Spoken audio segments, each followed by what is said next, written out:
우리 앞뒤 좌우로 한 번 더 인사하겠습니다. 당신의 인생이 봄날입니다. 시작. 당신의 인생이 봄날입니다. 시작이라고요?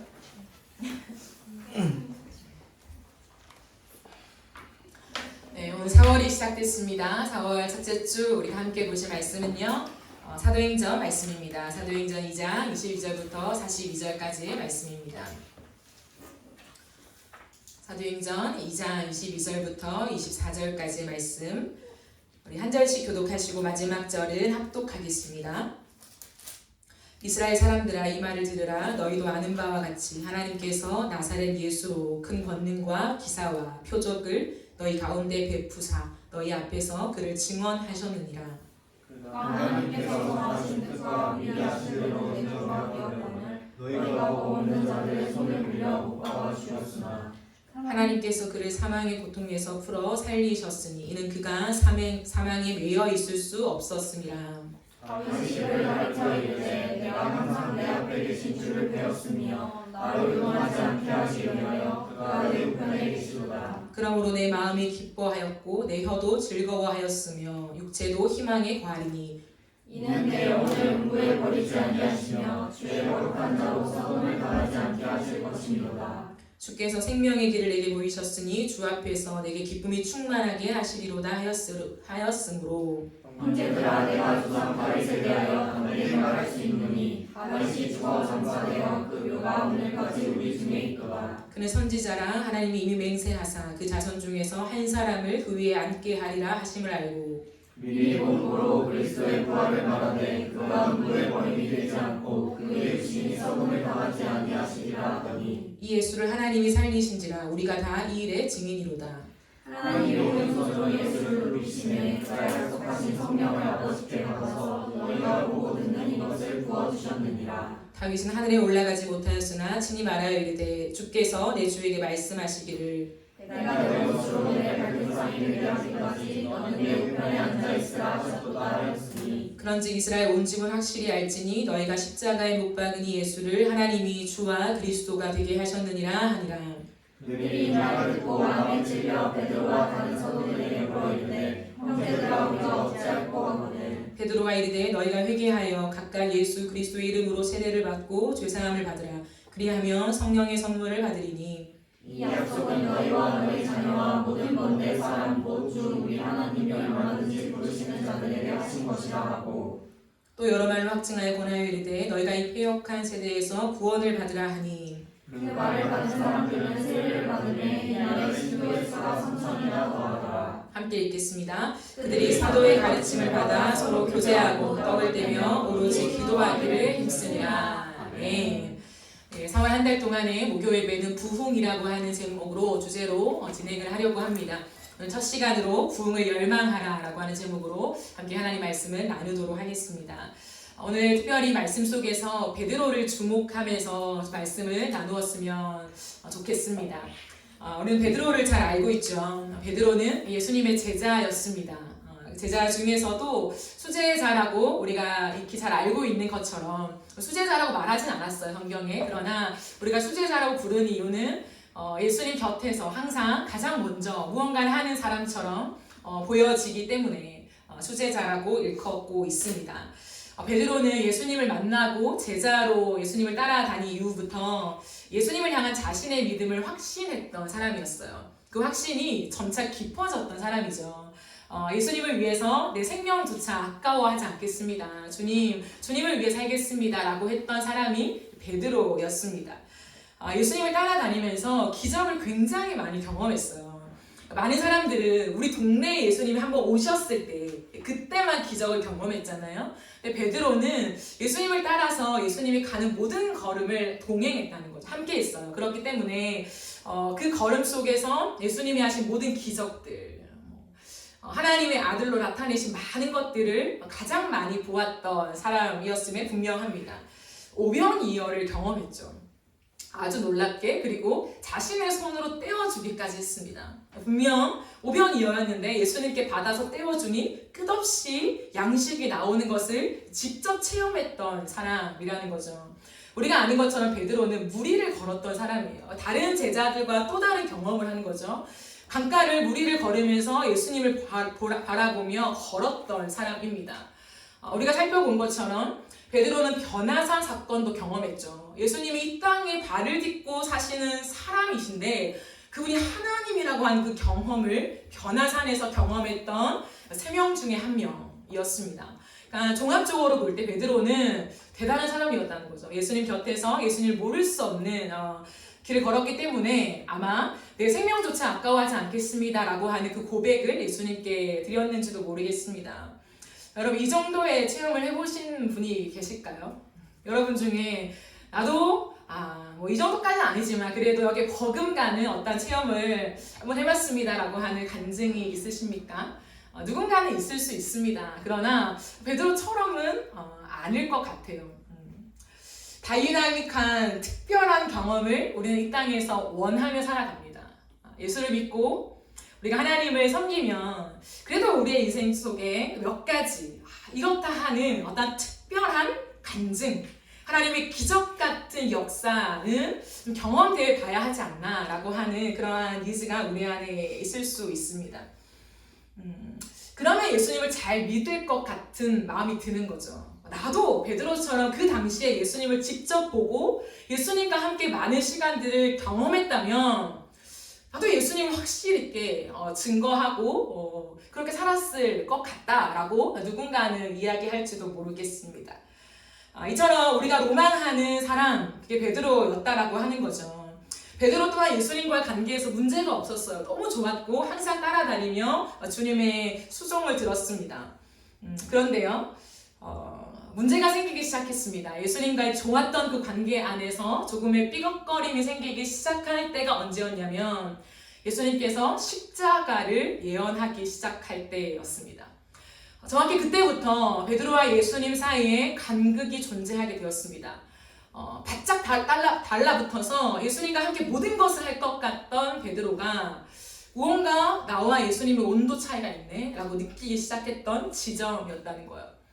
이런 많은 표적과 기사와 이적을 등에 업고 그래 우리가 유대 땅에서 예수님을 왕으로 모시면서 무언가 다른 세상을 한번 세워보자 라고 기대했던 베드로에게 예수님이 끝없이 나는 죽으러 간다, 나는 죽으러 이 땅에 왔다, 나는 십자가를 져야만 한다 라고 얘기하기 시작하자 베드로의 깊은 마음속에 불편함과 이해되지 않음과 도대체 예수님이 어떻게 하시려고 하나 라고 하는 그러한 불신의 싹이 올라오기 시작했다라고 하는 거죠. 그러나 겉으로는 별 문제 없었습니다. 베드로의 내면이 문제였죠.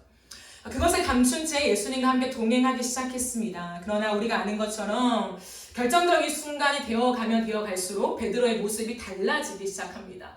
예수님을 위해서 무언가 뭐라도 할 것 같이 얘기하고 진짜 그것이 진심이었어요. 거짓은 아니었습니다. 그런데 예수님께서 겟세마네 동산에 오르셔서 땀이 핏방울이 되도록 기도하실 때에 베드로는 깊은 잠에 빠졌어요.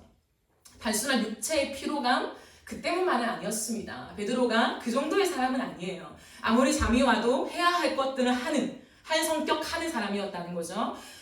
그렇기 때문에 그것은 그의 영적인 상태를 보여줍니다. 예수님이 지금 걸어가신 이 길이 마음에 안 든다는 거죠. 뭔지 모르겠다는 거예요. 도무지 내가 알던 예수님이 아닌 것 같은 항상 가깝지만 먼 당신을 느끼는 지점이 이 십자가에 대한 지점이었다는 거예요. 그러니 예수님께서 이날도 내가 십자가를 곧 진다 라고 하시며 겟세마네 동산에서 여러 때와 다르게 정말 모든 힘을 다해서 기도하시는 고뇌에 빠진 예수님의 모습을 보았을 때 베드로는 낯선 거죠. 깊은 영적인 침체와 잠에 빠져서 기도하지 못하게 됩니다. 그리고 이후에 예수님께서 로마 군인에 의해서 붙잡혀 가실 때에 베드로는 3번이나 예수님을 부인하죠. 그토록 목숨을 걸고 당신이 곁에 있겠습니다라고 약속했던 베드로가 3번이나 그리고 심지어 욕까지 하는 거죠. 성경에는 비속어가 나와 있지 않지만 이 원어는 쌍욕을 하는 것입니다. 그렇게 예수님을 향해 난 저 사람 모른다라고 쌍욕을 할 정도까지 이르렀다라고 하는 거죠. 그리고 베드로는 멀찍이 예수님이 결국엔 그 십자가를 지시고 올라가시는 그 처참한 광경 속에 멀찍이 아무 상관없는 사람처럼 다른 사람 등 뒤에 숨어서 십자가에 달리신 예수를 지켜보았다라고 하는 거예요. 곰곰이 생각할 때 내 모습도 비슷하다라는 생각을 해본 적이 있습니다. 우리의 모습도 비슷한 것 같아요. 어떤 지점이냐면 우리가 하나님을 믿고 예수님을 따라 걷는 이 길 속에 뜨거운 만남은 있다는 거죠. 물론 베드로처럼 무리를 겪는 그런 일들은 많이 없겠죠. 하지만 내가 예수님을 만났어. 내 삶에 이것은 분명 하나님이 하신 일이야. 분명 하나님의 역사가 아니고서는 내 삶에 이런 일이 발생할 수 없어 라고 고백하는 그 체험은 누구나 있다라고 하는 거예요. 그 뜨거움, 주님을 정말 깊이 만난 것들을 부인할 수 없이 진짜 내 진심이었는데 라고 한 지점은 누구나 있다는 거예요. 그런데 시간이 지나면서 내 마음의 뜨거움들이 지속되지 않을 때 분명히 내 삶을 하나님의 은혜와 하나님의 일하심이라고 설명할 수밖에 없는 지점들을 지나왔지만 지금 또 내 인생의 앞에 섰을 때는 그 뜨거움, 그 하나님을 향한 고백, 내 독백이 사라져 있는 때를 만나기도 한다라는 거죠. 근데 우리는 스스로 자책하죠. 내가 그때 만난 하나님은 누구셨던가. 분명 하나님의 은혜라고 내 인생을 써내려 갔는데 그렇게 내가 써내려 갔던 그 하나님과의 만남이 허상이었나? 뭔가 나의 착각이었나? 라고 생각할 수밖에 없게 만드는 지점들이 찾아오긴 합니다. 무엇이 문제일까요? 정말 믿음이 없었던 걸까요? 그 체험이 내가 착각했던 체험인 걸까요? 여러분에게 그러한 지점들이 혹시나 있지는 않습니까? 이것은 체험과 진짜 동행의 차이입니다. 동행과 체험은 좀 다른 문제예요. 주님과 함께 우리가 믿음 생활을 하면서 체험도 믿음이고 동행도 믿음입니다. 우리가 하나님 앞에 경험했던 그 한순간의 체험이 믿음이 아니었다라고 부정하지 마십시오. 그것도 믿음이에요. 그러나 체험과 동행에 좀 차이가 있다라고 하는 거예요.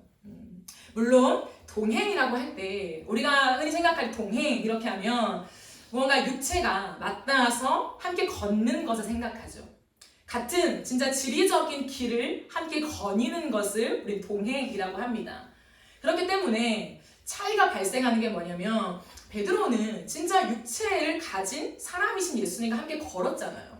그러니 그게 동행이라 말할 수 있죠. 주님과 함께 자고 먹고 3년 동안이나 동고동락하며 함께 걸었으니 동행을 부인할 수 없다. 근데 우리는 그게 어째 동행인가? 그러니까 육체적인 동행이 아니기 때문에 이게 잘 정리가 되지 않는 거죠. 그러나 제가 지금 여러분께 말씀드린 동행에 대한 의미는 뭐냐면 앞서 말한 내 육체가 함께 지리적인 차원으로 걷는 그것을 의미하는 것이 아닙니다. 제가 여러분과 함께 오늘 나누고 싶은 진짜 동행의 의미는요. 항상 예수님 앞에 서는 것을 의미합니다. 이것을 좀 풀어보면요. 예수님을 하나님으로 믿고 나의 왕으로 존중하며 사는 것입니다. 항상 내 삶을 하나님이 예수님이 나의 왕으로 인정하고 존중하며 그 주님과 함께 사는 것이라고 하는 거죠. 다른 말로 하면 연합이라고도 성경은 우리에게 설명해 주고 있습니다. 예수님의 십자가 앞에서 예수님을 처절하게 부인했던 베드로. 예수님은 베드로를 위해서 처절한 십자가를 졌지만 참으로 아이러니하게도 그 지점에서 베드로는 처절하게 예수님의 십자가를 부인했죠. 나는 저 십자가 모른다. 나와 상관이 없다라고 외면했던 십자가였습니다. 그런데 그 십자가를 지나고 그 십자가의 죽음이 실패라고 확신했던 베드로 앞에 부활하신 예수님이 찾아오셨어요. 정말 저 십자가는 실패했어. 내 인생에 어떤 새로움을 줄 수 없었구나 라고 패배의식에 사로잡혀 있던 베드로에게 부활하신 예수님이 찾아오셨다라고 하는 거예요. 그 지점 속에 베드로는요. 예수님과 눈빛을 마주하고 예수님의 용서하시는 따뜻한 음성 속에 사랑을 고백했죠. 아시죠? 요한복음 21장에 보면 정말 무엇라 설명할 수 없는 그 예수님과 베드로의 깊은 만남 속에 사랑을 고백합니다. 그런데 여러분 한번 생각해 보세요. 그렇다고 베드로의 마음이 바로 회복이 됐겠습니까? 그 지점에서 예수님이 베드로야 책망하지 않고 따져 묻지 않고 네가 날 사랑하냐? 예 주님. 네가 날 사랑하니? 예 주님. 네가 이 모든 사람들보다 정말 날 사랑하니? 예 주님이라고 했어요. 그러면 자신의 모든 인생이 180도 바뀔 만큼 변화가 찾아왔을까요? 저는 그렇지 못했다고 생각합니다. 베드로의 모습이 그걸 보여주고 있으니까요. 우리의 모습도 이와 같을 수 있습니다. 우리가 예수님을 향한 뜨거운 사랑의 고백, 실패한 나를 찾아오셔서 엉덩이를 걷어차서 따져 묻지 않고 너가 왜 이때 나에게 이렇게 했느냐, 믿음이 없다 라고 우리에게 따져 묻지 않고 모든 사랑을 다 덮어주셨어요. 내가 널 사랑한다, 내가 너를 찾아왔다, 다시 일어나자 라고 하나님이 우리에게 손을 내밀어 주시는 경험들을 합니다. 그때 우리는 진짜 가슴에서부터 주님을 향한 사랑을 고백하죠. 진실이었습니다. 그죠? 그런데 그 고백의 사건이 있은 이후부터 여러분과 저의 삶이 180도 무조건 변화되나요? 변화되지 않는다는 거죠. 어쩌면 그 인생을 지속하면서 자신을 더 믿지 못했을 수도 있어요. 은혜가 있다고 해서 여러분 진짜 은혜를 아는 것은요, 은혜가 있다고 해서 아싸 하고 일어나는 것이 아니라 진짜 나의 죄를 직면하고 하나님의 은혜와 마주하면요 자신이 없어져. 이제는 내 힘으로 이제 어떻게 살지? 이제는 내 힘으로 못 살겠다. 내가 뭘 할 수 있을까? 내가 선택했던 하나님을 향하여 열심을 내고 사랑한다 고백했던 그 모든 것이 결국에는 내가 지켜내지 못한 고백들이었는데 내가 다시 고백을 한들 이 고백을 내가 지킬 수 있을까? 주님을 위해 내가 정말 살 수 있을까? 라고 하는 것에 어쩌면 훨씬 더 많이 부딪혀올 수도 있다라고 하는 거예요. 그러니까 어떻게 살아야 될지 모르겠는 거, 아는데 모르겠는 거, 가면 되는데 안 가지는 거. 그 지점에 저는 베드로가 서 있었다라고 생각합니다. 그런데 시간은 가죠. 나를 기다려주지 않습니다. 시간이라고 하는 것은 내 온도를 기다려주지 않아요. 나는 여전히 완전한 180도 바뀐 내 모습은 아니지만 하루가 지나고 이틀이 지나고 일주일이 지나고 10일, 20일, 30일, 40일이 지납니다. 그리고 부활하신 예수님과 함께 있었던 그 시간이 이제는 끝이 나요. 예수님이 승천하신대요. 어떻게 살아야 하나? 무엇을 바라고 살아야 되나? 힘이 있나? 내가 뭘 할 수 있을까? 라고 여전히 풀리지 않았던 베드로에게 예수님은 내가 이제 떠나간다. 내가 육신으로는 너희와 지금 함께 할 수 없다라고 하는 선언을 하시는 거예요. 청천벽력 같은 말씀이죠. 난 어떻게 하란 말인가? 예수님, 아직 나는 예수님 필요해요. 홀로 설 수 있는 힘이 없어요. 이 세상 속의 한복판에서 또 내가 무너지면 어떡합니까? 당신이 내 곁에서 지도해 주셔야 내가 겨우 하루를 살아낼 수 있을까 말까 합니다. 떠나가지 마십시오. 이런 마음이 아니었을까요? 가십시오. 제가 잘 살아보겠습니다. 이건 아니었던 것 같아요. 그런데요, 예수님은 단호하게 떠나가십니다. 나는 이제 간다. 내가 가야 너에게 유익하다. 라고 하시는 다 해석되어지지 않는 말들을 또 남기시며 예수님은 승천하십니다. 근데 한 가지 약속을 하시죠. 베드로야, 내가 약속한 성령, 내 아버지가 함께 약속할 성령, 그 성령을 기다리며 기도해라. 베드로가 한 가지 아는 건 있었습니다. 내 앞에 이제 계신 예수님의 말씀은 땅에 떨어지지 않는다. 예수님은 실언치 않는다 라고 하는 것을 베드로는 알았어요. 왜? 실제적으로 십자가 부활을 눈으로 목격했으니. 그것 정도는 알았다는 거죠. 그러니 뭔지는 모르겠지만 그 예수님의 마지막 말씀을 붙잡고 그는 성령을 구하며 기도했습니다. 마가라고 하는 제자의 다락방, 그 넓은 다락방에 모여서 120명의 사람들이 하루 이틀 계속해서 기도하기 시작했습니다. 하나님 잘 모르겠지만 예수님이 약속하신 성령을 보내주십시오. 약속하신 그분이 오시기를 우리는 기다립니다. 주님 오십시오. 라고 계속 기도했습니다. 근데 10일째 되는 날 진짜 찾아오셨죠. 그들은 120명이 함께 모여 기도하는 그 공간 가운데 불과 같이 바람과 같이 임하는 그 무언가를 경험하기 시작했습니다. 성령이셨죠. 그들은 그 놀라운 체험을 그때 한 것입니다. 동일한 예수님이 있을 때도 경험했을 그런 조금 다른 모양이 어쨌든 우리가 무언가 꾸며낼 수 없는 하나님이 하실 수 있는 무언가를 체험했다고 하는 거예요. 그러면서 그 성령이라고 하는 존재에 이끌려서 그 시간들을 막 끝없이 기도하기 시작합니다. 그런데 그때 한 가지 변화가 있었어요. 다른 것이 있었습니다. 하나님이 보기에는 불같이 바람같이 임하는 그 체험, 영적인 체험, 한 번에 훅 임하는 그 놀라우신 뜨거움을 경험했죠. 그러나 그것은 그 날만 경험했던 한순간의 체험이 아니라 지금까지 경험했던 기적 같은 그러한 일들이 아니라 동행으로 주님이 그를 초대하기 시작하신 것입니다.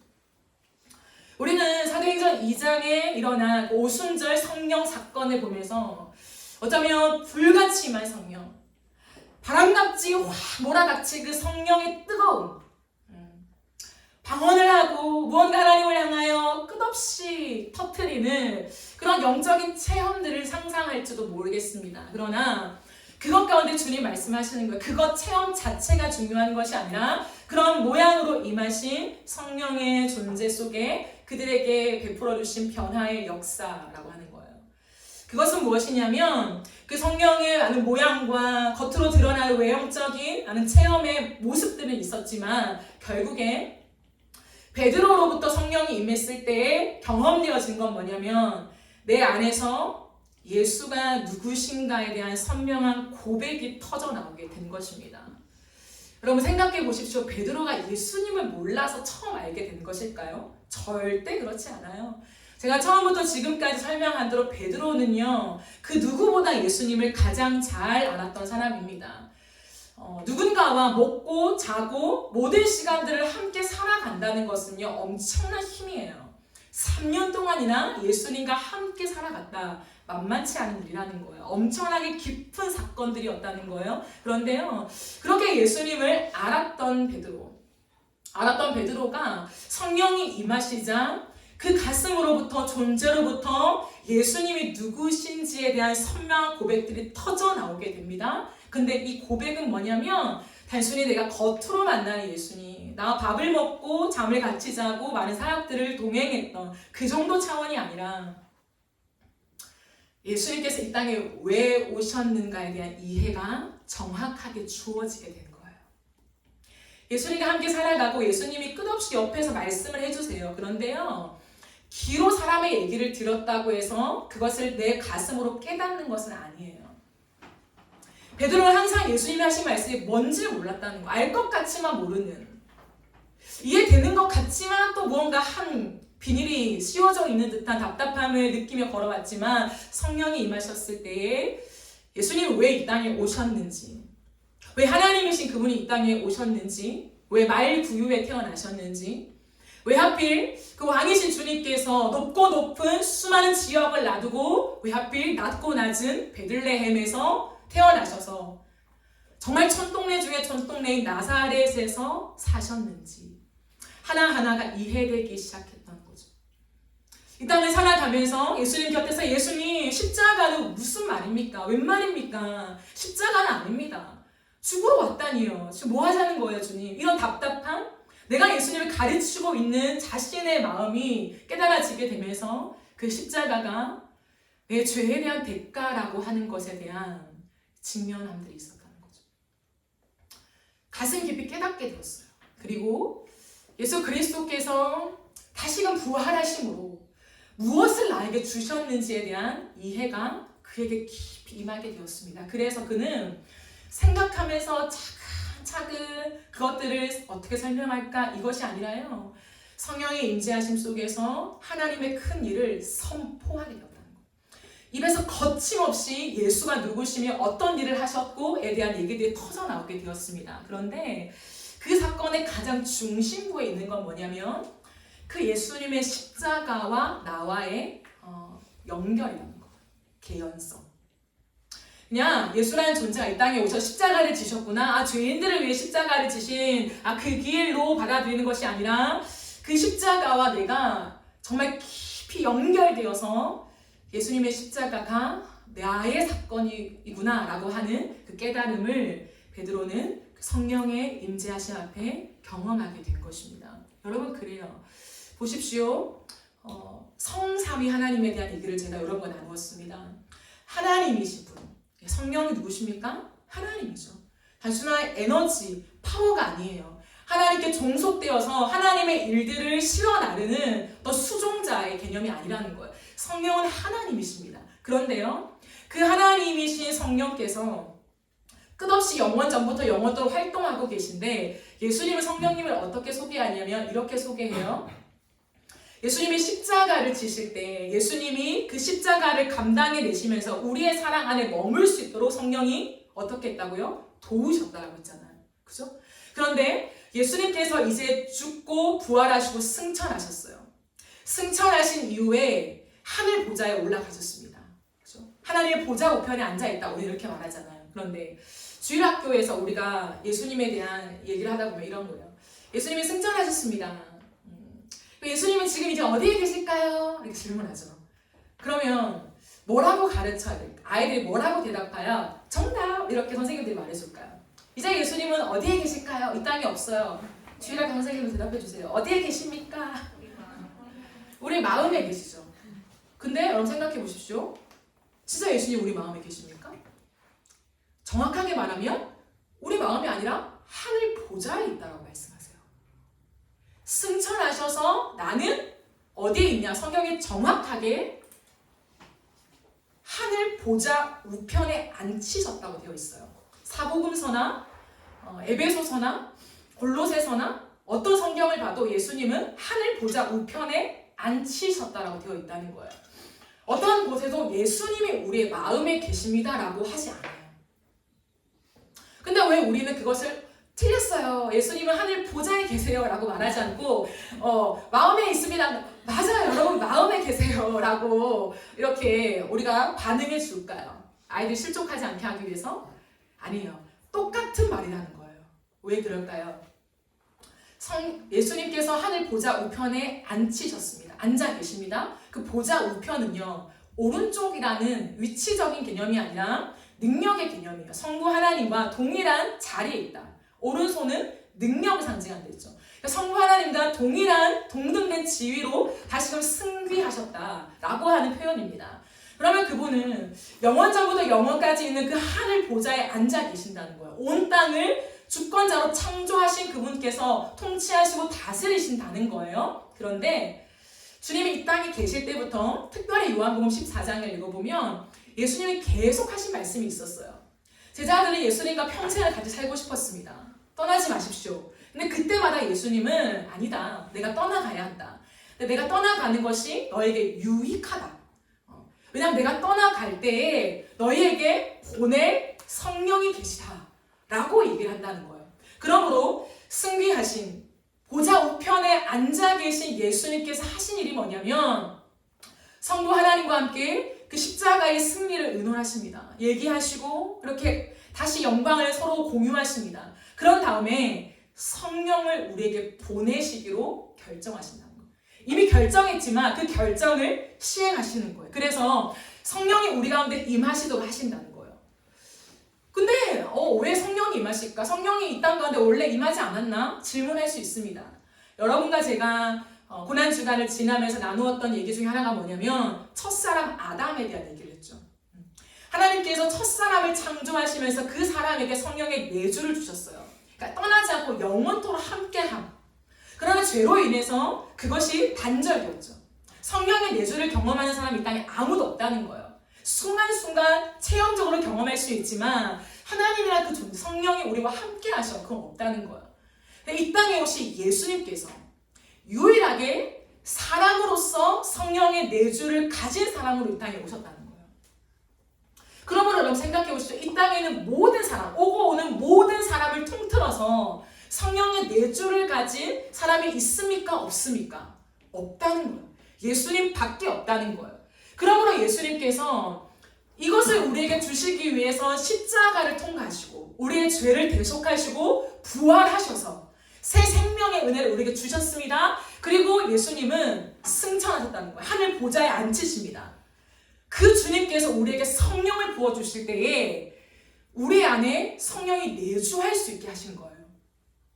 그러므로 여러분, 우리가 성령이 우리와 함께 하십니다. 성령의 능력, 성령께서 하나님 일해 주십시오 하고 우리가 요청하잖아요. 그런데 십자가를 통과하지 않고는 성령의 역사를 경험할 수가 없다는 거예요. 십자가에 내 죄가 대속되어지고 예수님께서 나의 죄를 위해서 죽고 부활하심을 믿고 그 예수님이신 존재가 나에게 성령을 파송하심을 내가 믿을 때에 성령께서 우리 안에 내주하신다는 거예요. 기독교 복음의 핵심은 십자가 부활입니다. 이것은 한 부류가 아니에요. 그냥 복음을 외치는 어떤 한 색깔, 기독교 중에 한 색깔 안에서 십자가를 강조하고 보수교단들이 막 십자가 보혈 강조하고 그런 얘기들이 아닙니다. 십자가 부활은 우리의 신앙과 우리의 모든 생명력의 핵심이에요. 왜냐하면 바로 이 이야기 때문인 거예요. 우리의 대표자가 되시는 유일한 사람, 우리를 살리시는 유일한 대표자가 되시는 예수님께서 십자가를 통과하고 부활을 경험하시고 승리하신 이후에 보낸 성령, 그 성령으로 말미암아 우리는 구원을 받을 수 있는 거예요. 그러므로 십자가와 성령은 뗄래야 뗄 수 없다라는 거예요. 내가 뭐 십자가를 뭐 대충 경험하고 근데 성령의 능력은 막 은사는 엄청나요. 그런 일들이 있을 수 없다는 거예요. 단벌적으로 어떠한 영적인 체험들이 있을 수 있겠죠. 그러나 성령이 우리와 함께 하시면서 하나님과 내가 동행합니다 라고 하는 일들은 일어나지 않아요. 왜? 십자가로만 가능한 거예요. 예수 그리스도 안에서만 성령의 파송하심이 일어나게 됩니다. 그러므로 여러분, 지금 베드로가 경험한 건 뭐냐면 이 성령의 내주하심이라는 거예요.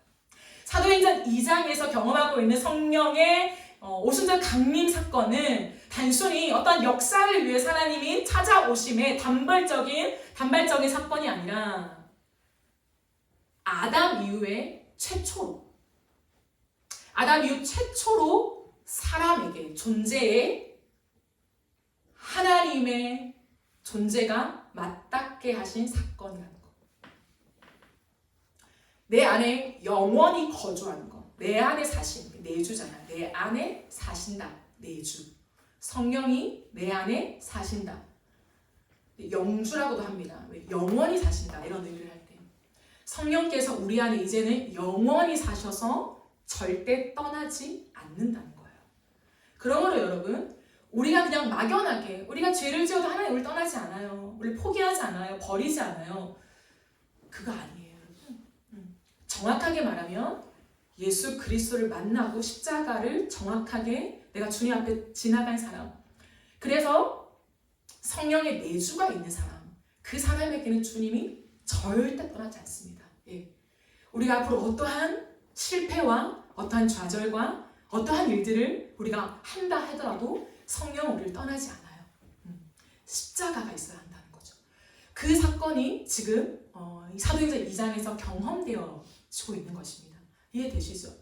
그러므로 여러분, 베드로가 오순절날 불같이 바람같이 그것이 중요한 게 아니라 더 중요한 건 뭐냐면 끝없이 예수가 누구신가에 대한 고백들을 지나가면서 단순히 예수님이 하신 사역을 선포하는 게 아니라 그 십자가가 나의 사건이다라고 하는 걸 얘기하고 있는 거예요.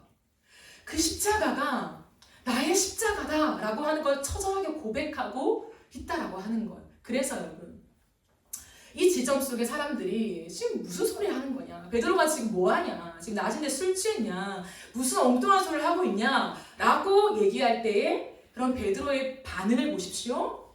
오늘 우리가 읽지 않았지만 14절 말씀을 한번 보십시오. 2장 14절. 베드로가 11사도와 함께 서서 소리 높여 이르되 라고 되어 있죠. 오늘 우리 본문 22절을 보십시오. 이스라엘 사람들아 이 말을 들으라 라고 얘기하고 있습니다. 아주 선명하게 얘기하고 있다는 거예요. 과거에 실패했던 베드로의 모습이 아니라는 거예요. 우물쭈물 고민하면서 머리 긁적이면서 그래요 주님, 내가 주님을 사랑했지만 다시 내가 주님을 버렸어요. 나에게 찾아오셨군요. 내가 어떤 힘으로 또다시 살 수 있을까요? 내 고백을 지킬 힘마저 저에게 없습니다 라고 터덜터덜 걸어갔던 베드로의 모습이 아니라는 거예요. 성령이 임하시자, 성령이 내주하시자 베드로는 자리를 박차고 일어나서 예수님을 증거합니다. 이 증거의 모든 내용의 핵심이 뭔지 아십니까 여러분? 예수님께서 죽으셔야 했던 그 십자가, 그 십자가는 나의 십자가입니다. 그리고 여러분, 사랑하는 여러분, 그 십자가는 여러분의 십자가입니다 라고 얘기하는 거예요. 단순히 어떤 연설을 하는 게 아니에요. 베드로가 지금 일어나는 모든 설교는 즉흥적이잖아요. 예고된 그 날에 정해질 원고를 따라 지금 얘기하는 게 아니잖아요. 성령이 충만함이 임하셨을 때에 베드로는 그 은혜를 따라서 그 십자가가 나의 십자가고 사랑하는 여러분, 여러분들의 십자가입니다. 여러분들이 예수님을 죽였으나 여러분 이 예수님은 하나님이십니다. 그분은 부활하셨습니다. 그분은 지금도 권세를 가지고 있으신 하나님이십니다. 그분 앞에 돌아오십시오 라고 하는 걸 얘기하는 거예요. 그러면서 이 얘기를 해요. 다윗에 대한 얘기를 합니다. 유대인들에게 있어서 어쩌면 가장 위대한 왕, 그리고 그 위대한 왕과 함께 정말 돌아가고 싶은 때, 그 역사의 지점을 떠올리려면 여러분 두말할 거 없이 다윗 때입니다. 지금도 이스라엘 사람들은 다윗의 그 영광을 사모하잖아요. 다윗의 영광이 올 것이다라고 지금도 메시아를 기다리고 있잖아요. 그만큼 다윗의 영광을 사모하는 사람들이에요. 다윗 하면 얘기가 끝난다는 거죠. 그 권위는. 베드로는요, 다윗 얘기를 해요. 여러분, 우리가 그토록 존경하고 우리 역사에 단 한 줄을 남긴다면 다윗의 역사를 남기지 않겠습니까? 그런데 그 다윗이 무엇이라 말했는 줄 아십니까? 라고 얘기하는 거예요. 그러면서 여러분 25절 말씀을 보십시오. 다윗이 그를 가리켜 이르되 내가 항상 내 앞에 계신 줄을 배웠으며 나로 요동하지 않게 하기 위하여 그가 내 우편에 계시도다. 그러므로 내 마음이 기뻐하였고 내 혀도 기뻐하였고 육체도 희망에 거한다. 이런 말하죠. 다윗이 여러분 우리가 그토록 믿고 권위 있는 다윗이요, 다윗의 시대 때 예수를 보았습니다. 얘기를 하는 거예요. 왜 생뚱맞게 얘기를 할까요? 예수는 사람이 아니라 하나님이라는 거예요. 예수는 지금 우리 때에 온 인간이 아니라 1000년 전에 다윗의 때에 이미 계셨던 영원하신 하나님이십니다. 그 얘기를 하는 거예요. 그리고 다윗 또한 그때 하나님의 은혜 속에 성령의 역사하심 속에 내 앞에 자신 앞에 계신 예수를 바라보면서 이 길을 자신의 인생을 살았습니다. 이 얘기를 하는 거예요. 베드로가 어떻게 이걸 알았을까요, 여러분? 도대체 성령의 파워 때문에 깨닫게 하신 맞죠? 근데요, 성령이 깊이 우리 안에 내주하게 되면 일어나는 일이 뭐냐면 보이지 않는 예수님 있잖아요. 예수님 보이지 않잖아요. 근데 마치 내 앞에 계시는 것처럼 우리가 여겨지게 돼요. 그게 성령의 역사입니다. 가장 강력한 성령의 역사는 다른 어떤 은사를 받는 것이 아니라 예수님이 내 앞에 계심을 경험하는 거예요. 항상 내 앞에 계십니다. 하나님을 위해서 내가 살아가는 것, 하나님을 향하여 내 믿음을 가지는 것, 이것이 아니라 예수님이 지금 내 앞에 계십니다 라고 하는 경험인 거예요. 베드로는 단순히 지식적으로 어떠한 특별한 경험 속에서 예수님의 사건과 십자가를 경험하게 된 것이 아니에요. 성령의 임재하심 속에 지금 내 앞에 계신 예수를 보고 있는 거예요.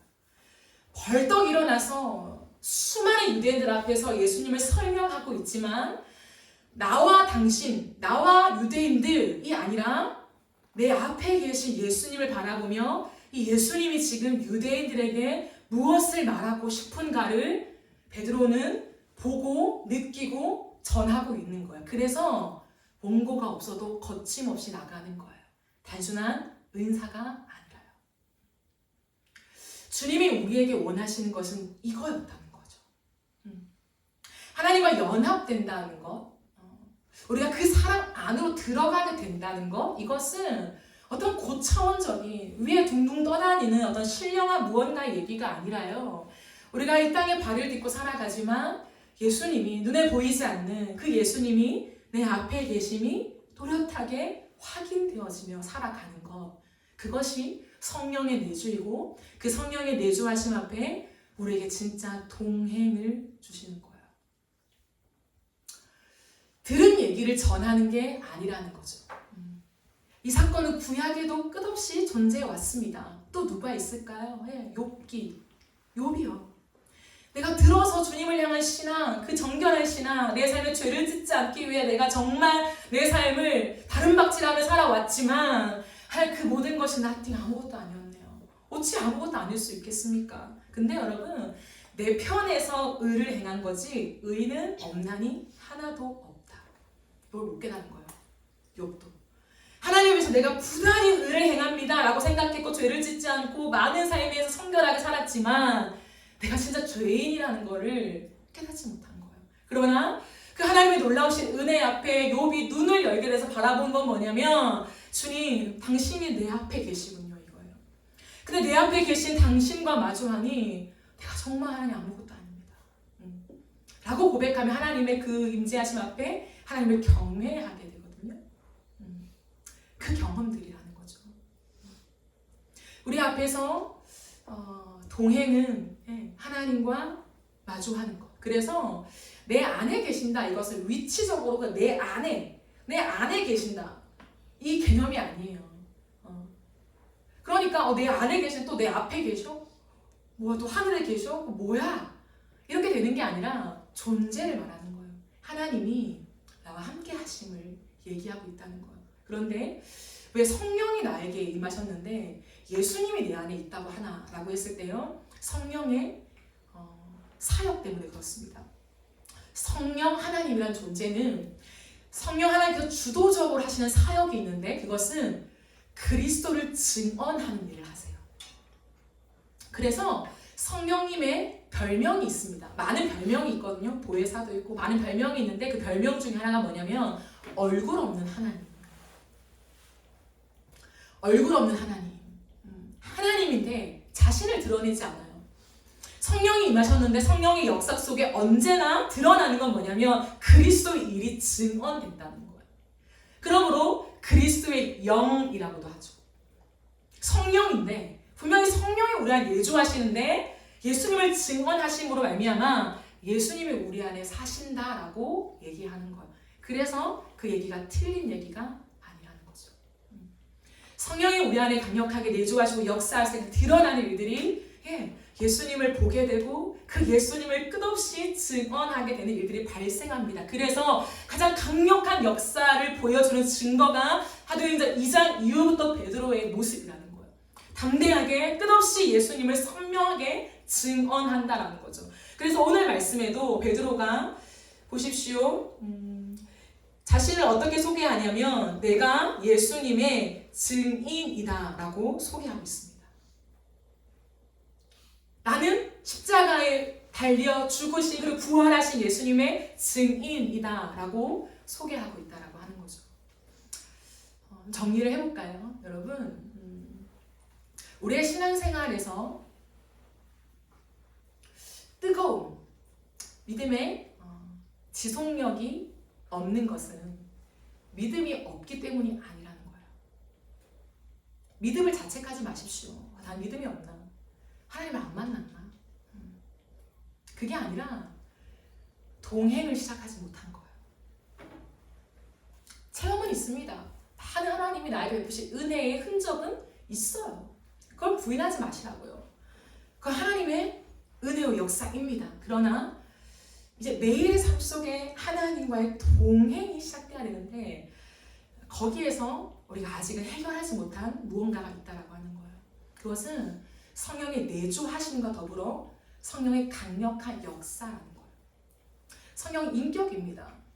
예수님을 믿는다는 건 내 안에 성령이 임하셨다는 건데 근데 왜 지속력이 없어? 그것은 성령이 한번 임했다고 장착되는 게 아니에요. 로봇처럼 건전지를 끼우는 게 아니라는 거예요. 성령이 우리 안에 내주하시지만 인격적이시기 때문에 내가 주님과의 동행을 거부하면 성령이 내 안에서 왕성하게 일하지 않으신다는 거예요. 하나님 나에게 임하셨지, 날 구원하셨지, 룰루랄라 내가 내 삶을 살아가기에 바쁘면 성령께서 내 안에 왕성하게 일하지 않는다는 거예요. 왜? 인격이기 때문에. 내가 원해야 되잖아요. 정연아, 이렇게 원해야 되잖아요. 내가 정연이를 불러야 정연이가 예 라고 대답할 거 아니에요. 나를 찾지도 않는데 어떻게 관계를 합니까? 인격이라는 것은 이렇게 놀랍다는 거예요. 로봇으로 장착되는 게 아니다. 신앙은 종교가 아니라는 거예요. 가장 큰 차이는 인격적인 관계라는 거예요. 종교와 신앙이. 그럼 내가 주님을 날마다 환영하고 원하고 내 삶을 내어드기를 원하는 갈망이 있어야 그 주님이 내 안에 왕성하게 일하심을 통하여서 내 앞에, 내 눈앞에 예수님이 서 있는 것 같은, 나를 바라보고 있는 것 같은 그게 무엇인가가 경험되어진다는 거예요. 나는 주님을 원하고 많은 일들을 하는데 물론 부족해서 이따금씩 까먹긴 하지만 하나님 날 떠나지 않는다면서. 근데 내 인생에 왜 이렇게 예수님이 내 앞에 계시다? 내 안에 계시다? 이게 왜 깨달아지지가 않지? 그게 뭐지? 내가 막 모형을 그려서 이게 예수님이에요, 지금 예수님 나와 함께 하세요, 이렇게 해야 지금 내가 인식되는 건가? 이런 딜레마에 빠지지 않을 수 있다는 거예요. 내 안에 성령이 역사하지 않고 있기 때문에, 왕성하게 나를 다스리고 계시지 않기 때문에 그게 뭔지가 희미한 거예요. 도대체 그게 뭐야? 예수님과 연합된다는 게 뭐야? 알겠고 원하는데 왜 안 경험되어지는 거지? 왜 나에게 안 찾아오시는 거야? 그럼 난 어떻게 해? 내가 찾아갈 수 없는데 지금 찾아와야 된다며. 그러면 나는 어떻게 해? 내가 할 수 있는 게 없잖아. 그러니까 내 일상을 살아가는 거야. 그게 아니라는 거야. 우리의 신앙의 정확한 지점을 확인하십시오. 만약에 제가 말한 이 모든 지점을 지나왔는데 지금 뭔가 답답해. 하나님을 향하여서 무언가 하나님이 은혜가 있는 것 같지만 또 없는 것 같고, 하나님을 향한 사랑의 고백이 막 타올랐는데 분명 그게 내 진심이었는데 또 어느 순간 푹 꺼져서 사랑의 고백이 안 나고 냉소적인 마음이 더 밋밋하고, 또 어느 날 하나님을 향하여 막 내 삶을 드리겠다고 결단하고 하나님을 환영하지만 또 어느 순간에는 내 힘을 꽉 주고 또 달려가고 있고, 이 무한 궤도를 돌고 있는 우리의 지점에 만약 서 있다면 이 동행에 대한 문제를 돌파해야 한다는 거예요. 어느 지점에 가다 보면 신앙이라는 게 이런 거고, 어느 지점에 가다 보면 되겠지, 신앙이 깊어지겠지 라고 하는 막연함에 내버려두면 안 된다는 거예요. 거긴 답이 없습니다. 막연함은 똑같은 자리를 돌 뿐이에요. 다람쥐가 쳇바퀴를 돈다고 하죠. 동일한 지점을 돌 뿐이에요. 조금 달라지겠죠. 어떨 때는 뜨겁고 어떨 때는 또 느슨하고, 근데 다시금 이 쳇바퀴를 벗어날 수 없습니다. 신앙은 쳇바퀴를 도는 게 아니에요. 신앙은 전진입니다. 하나님과 동행이라고 하는 것은 날마다 주님과 사귐이지만 그 사귐은 그냥 이렇게 대칭해서 계속 가는 사귐이 아니라 전진이라니까요. 분명한 전진이 있습니다. 근데 전진이 없다? 그렇다면 내가 이 동행을 하지 못하고 있는 거예요. 동행하지 못하는 이유는 성령이 내 안에 역사하지 못하고 계신다는 거예요. 이 문제를 하나님 앞에서 이해하고 해결해 나갈 때에 우리의 신앙은 달라집니다. 베드로처럼 인생이 180도 바뀌어요. 180도 바뀝니다. 전혀 베드로가 아닌 모습으로 인생을 살아가요. 그게 뭐냐면 그리스도를 증언하는 거예요. 그럼 왜 그럴까요? 권능을 힘입어서 그런 게 아니라는 거예요. 파워를 덧입어서 기도를 많이 해서 기도에 어떤 그게 쌓여서 그런 게 아니라요. 동행은 주님을 마주보는 거잖아요. 내 앞에 늘 예수님이 계신데 여러분 존중하지 않을 사람이 누가 있습니까?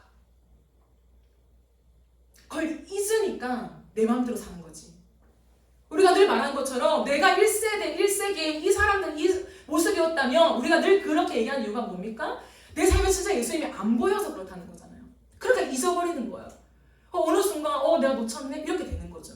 근데 예수님이 항상 내 앞에 계심이 내가 보여, 경험되어져, 느껴져. 그러면요 누가 죄를 짓냐는 거예요. 죄를 아예 안 지고 살아간다 이 말이 아니라 그 주님 앞에 날마다 내가 다시 서고 다시 서고 다시 서며 주님과 동행을 이어갈 수밖에 없다라고 하는 것을 이야기하고 있는 것입니다. 왜 그럴까요? 무서워서? 막 주님이 나를 지금 탁 쳐다보고 이제 너 어떻게 사나 이거여서요? 그게 아니라요. 너무 아름다워서 그래요. 여러분. 제가 서울 올라와서 좀 있다가 서울숲에 놀러 왔어요.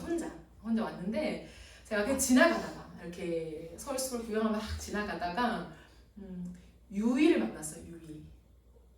배우 유이를 만났어요.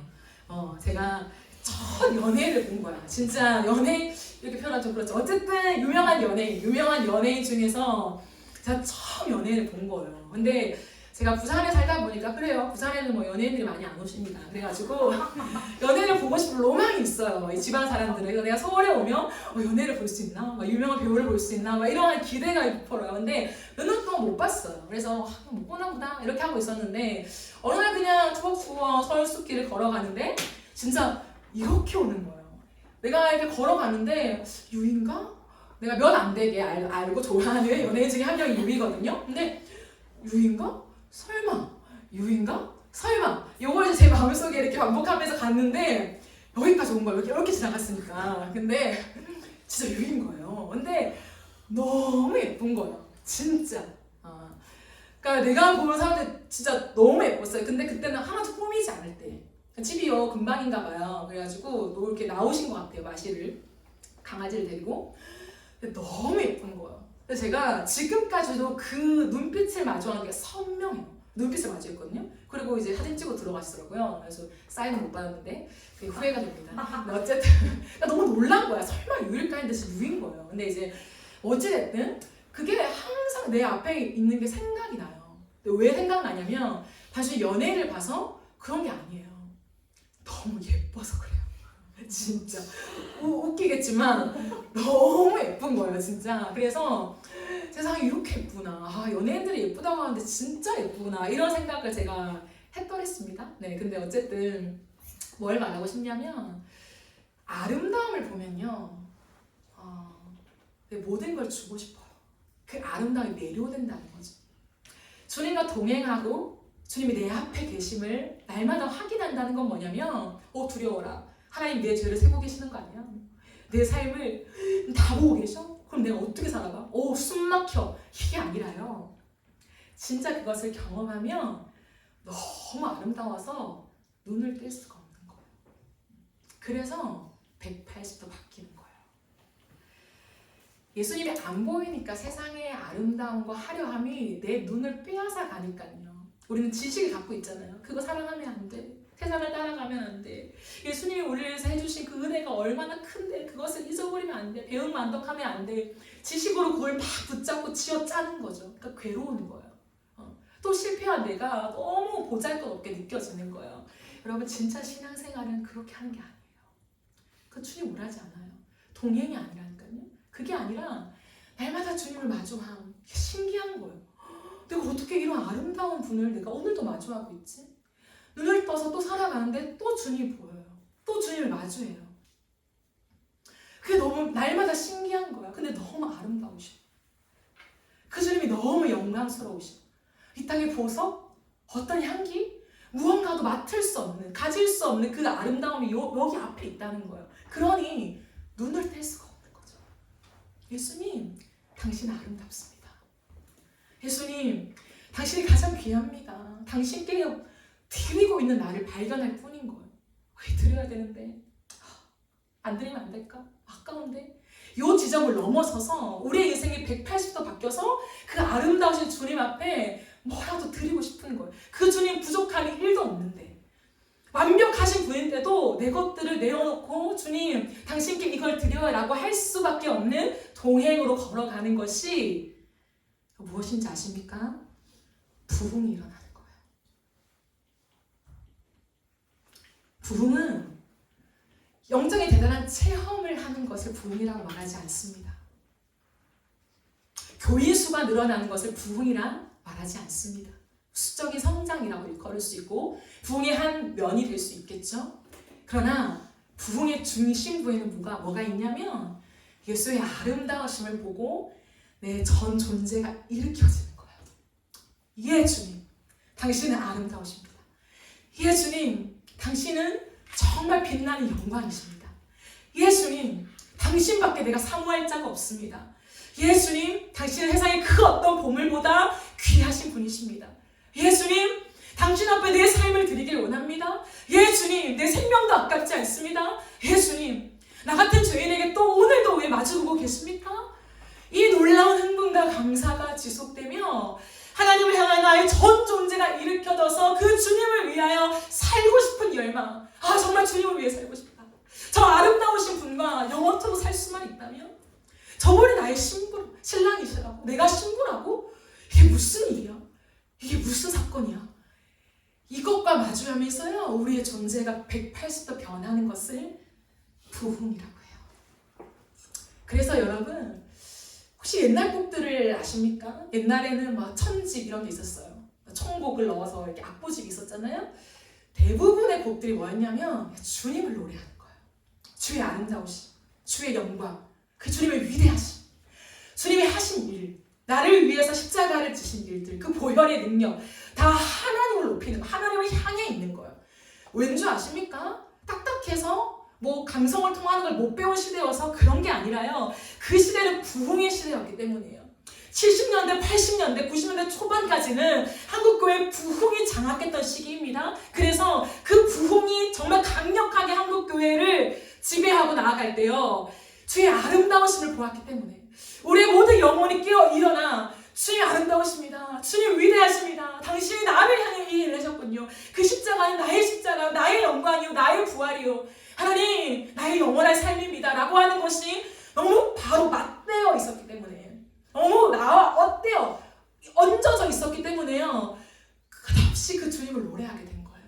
그런데요, 부흥이 사라지고 시들어지고 한국교회 안에 계속해서 내리막길을 달리면서 부흥이 사라지니, 즉 주님과의 대면이 사라지니, 성령의 역사가 사라지니 일어난 게 뭐냐면 나밖에 안 보인 거야. 나. 못 사는 나. 하나님의 다름질 하고 싶지만 못하는 나.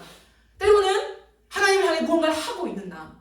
열심히 찬양을 하고 있는 나. 세상 속에서 무언가 영향력을 끼치고 있는 나. 다 나은 거야, 나. 그러니까 많은 찬양들이 나에 대한 노래인 거예요.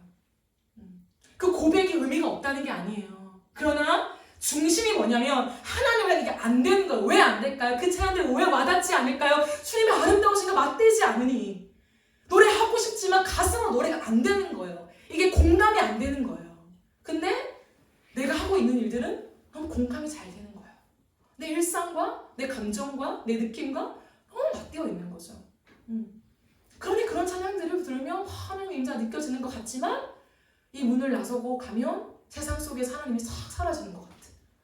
내 마음대로 또 살아가고, 또 교회 와서 그 찬양 속에 하나님의 임재를 느끼지만 또 잊고 내 마음대로 살아가고, 또 잘못했습니다 주님. 이게 쳇바퀴를 도는 거예요. 이 시대에 우리가 한 가지 붙잡아야 될 키워드는 부흥이에요. 뭐 인어프에 더 많은 막 청년들이 오게 되는, 그걸 제가 비전으로 꿈꾸지 않습니다. 그건 따라올 수 있는 하나님의 은혜겠죠. 그러나 제가 열망하는 것은 내 가슴에 그 주님을 사랑함이 일으켜져서 일어나서 하나님과 맞대어서 끝없이 그 주님을 노래하고 하나님의 귀하심을 찬양해서 내 삶이 바뀌어지는 것들을 경험하는 것, 이거예요. 그럼 그럴 때 반드시 따라오는 게 뭔지 아십니까? 나를 넘어서 내 주변이 바뀌고, 내 주변이 바뀌어서 사회가 바뀌어요. 사회가 바뀌어서 세상이 바뀝니다. 이게 부흥입니다. 부흥은 우리 안에 저장되어 있지 않아요. 우리 안에 감춰져 있지 않아요. 부흥은 뻗어나가는 거예요. 그래서요, 나의 변화가 직장의 변화가 됩니다. 뭐 직장을 완벽히 다 바꿔서 이 땅의 모든 사람들이 예수를 믿고 그렇지는 않겠죠. 마지막 때가 갈수록 어떻게 힘들다고 얘기하시니까. 그러나 반드시 선행되어지는 건 뭐냐면 누군가는 변한다는 거예요. 오늘 이 말씀의 클라이맥스에 뭐가 있습니까? 베드로가 성령에 충만하여 담대하여 그 주님의 아름다우심과 주님의 주님 되심을 고백합니다. 그렇게 고백하니까 많은 사람들이 뭐라고 요청합니까? 어찌할꼬 우리가 어떻게 하면 됩니까? 나도 그 아름다우신 예수를 만나고 싶은데 내가 뭐 하면 됩니까? 나에게 좀 가르쳐 주세요. 나도 그 아름다우심에 들어가고 싶습니다 라고 하게 되는 거예요. 그때 베드로가 자신의 영광을 가로채지 않습니다. 정확하게 말합니다. 회개하고 세례받고 성령을 선물로 받으라. 이게 결론이에요. 회개하고 우리가 얼마나 죄인인가 삶에서 돌아서라. 마음에 무언가 조금 이렇게 그런 감정이 아니에요. 너의 삶을 정직하게 돌아서라. 세례를 받으라. 이게 뭔지 아십니까? 공식적으로 내가 그리스도인이라는 걸 선포하라는 거예요. 세상 앞에서 나는 그리스도인입니다 라고 하는 것을 입으로 드러내라는 거예요. 단순한 입으로만 교회 다니는 이게 아니라 나는 그리스도를 내 주로 믿습니다. 내 인생의 유일한 비전, 꿈, 목적으로 난 예수님을 따르는 사람입니다 라고 하는 것을 드러내라. 그게 세례의 진짜 의미예요. 그리고 그리할 때 성령을 선물로 받아라. 그러면 이렇게 살게 된다 라고 얘기하는 거예요. 말씀을 정리합니다. 여러분 로고예요. 오늘 부흥. 여러분 안에 부흥이 경험되어지고 계십니까? 부흥. 이 시대에 필요한 건 부흥이에요. 많은 가지수가 필요하겠지만 결국에 저와 여러분이 살아가는 이 시대 한복판에 교회 안에도 10대든 20대든 30대든 우리가 함께 걸어가는 우리의 세대에게 절실하게 필요한 게 뭐냐면 부흥입니다. 어떻게 살아야 되는지, 부르심이 뭔지, 내가 어떤 일을 할 수 있고 영향력을 드러낼 수 있는지, 그것보다 더 중요한 중심부에 뭐가 있냐면 성령의 충만하심 앞에 예수를 바라보고 있느냐, 그게 경험되어지고 있느냐에 대한 질문이라는 거예요. 그 부흥을 열망해야 합니다. 그 부흥을 열망합시다. 하나님, 나에게 그 부흥을 주세요. 여러분 은사 원하십니까? 그런 거 안 오잖아. 안 원하잖아요. 그런 게 아니라 하나님의 얼굴을 마주보는 그 부흥을 나에게 허락하십시오. 그래서 내 가슴과 삶을 다해서 매일매일 동행 속에 주님을 사랑한다고, 내가 진짜 주님을 사랑한다고 그 고백을 할 수 있는 하나님의 부흥의 사람 될 수 있도록 나에게 은혜를 주십시오. 이 기도가 저와 여러분의 기도가 되어지기를 간절히 바라고 소망합니다. 아멘. 우리 함께 찬양하고 기도하겠습니다.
찾아와 주시고 나에게 일하여 주십시오.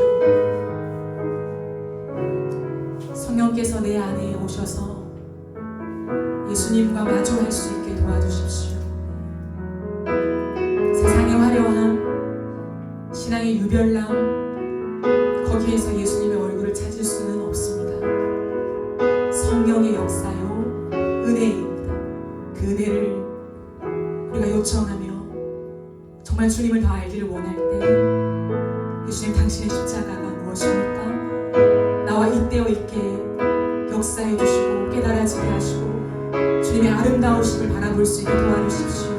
여러분, 이 갈망이요, 이 갈망, 하나님 이 갈망을 타고 우리가 주님 앞에 나아가십시다. 하나님 내 앞에 오십시오. 내 앞에 보여지게 하십시오. 주님과 깊은 만남을 가질 수 있도록 나에게 은혜를 주십시오. 우리 각자의 고백을 따라 기도하며 나아갑시다. 예 주님, 예 주님, 하나님, 우리가 아무리 유별나게 무언가 해도 거기에 주님이 계시지 않고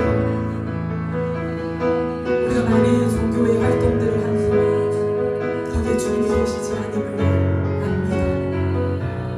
또 열정이 타오르다가 또 식어지고 또 열심히 무언가를 하다가 또 그 힘을 잃어버리고 뭔가 결단을 했지만 또다시 사그러드는 이 반복됨 속에 신앙이라는 게 뭐 그렇지, 내 죄성이라는 게 뭐 그렇지, 특별한 나은 게 있겠어 라고 거기 머무르기를 지속하는 우리의 삶 속에 주님 다이나믹한 생명의 역사가 필요합니다. 무언가를 체험하고 무언가를 짜릿하게 경험하는 그것이 아니라 인상을 경험되어지고 내 인생 속에 후회할 수 없는 하나님의 사건들을 마주하는 것이 아니라 내 앞에 또렷하게 예수의 얼굴이 보이는 그것, 나의 그것을 날마다 지속해 가는 것, 오늘도 눈을 떴을 때 그 주님의 얼굴이 내 앞에 계시는 것, 내 그것을 날마다 마주하는 그것이 보행이요 구원임을 하나님 우리에게 말씀하십니다.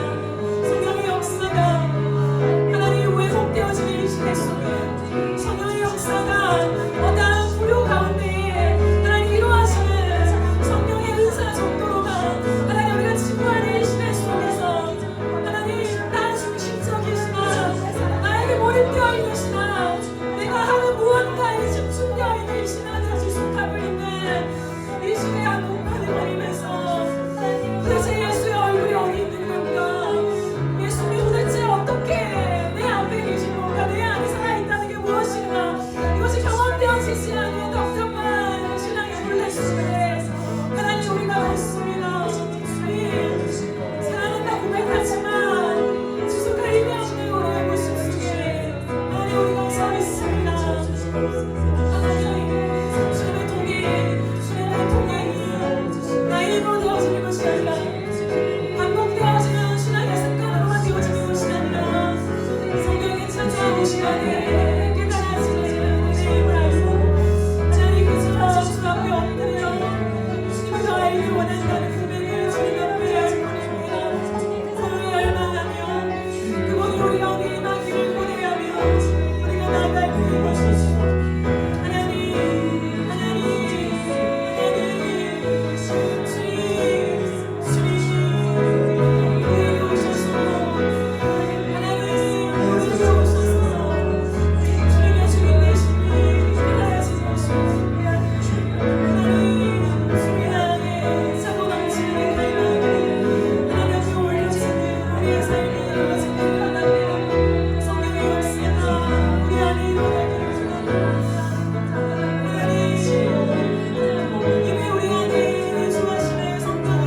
것은 약한 사람들만 가지는 거지. 약하니까 신앙을 붙잡고 신을 붙잡지 라고 얘기를 하더라고요. 그런데요, 이 약함이 은혜 중에 은혜예요. 그 말이요, 어째 맞는 말인지도 모르겠습니다. 약할 때, 내 인생에 틈이 있을 때요, 하나님을 찾게 되어 있어요. 간절히. 때로는 내 인생에 닥친 고난과 역경이 있을 때 하나님을 더 붙잡게 되고 만나게 되는 건지도 모르겠습니다. 반대로 우리 안에 그것들이 없을 때, 내 능력이 너무 충만하고 잘 되고 별 문제 없을 때요, 우리의 완고함을 깨뜨리기가 너무 어려워요. 우리가 이 시간 한 번 더 기도할 때요, 예수님, 나는 예수님이 필요합니다. 예수님, 내 인생의 고난이건 약함이건 그 무엇이라도 틈을 주셨다면 하나님, 아프지만 내가 감사로 받으며 이 틈을 통하여 내가 주님께 가고 싶습니다. 하나님, 내가 버릴 것이 없으니 내 인생의 눈물 골짜기를 걷는 이 지점이 너무 싫지만 그럼에도 불구하고 이 눈물의 골짜기를 타고 예수님께로 갈 수 있는 은혜를 주셨으니 예수님, 나에게 더 깊이 만나주시고 하나님, 주님과의 동행이 시작될 수 있도록 아버지 역사하여 주시옵소서. 우리 시간 각자의 고백을 따라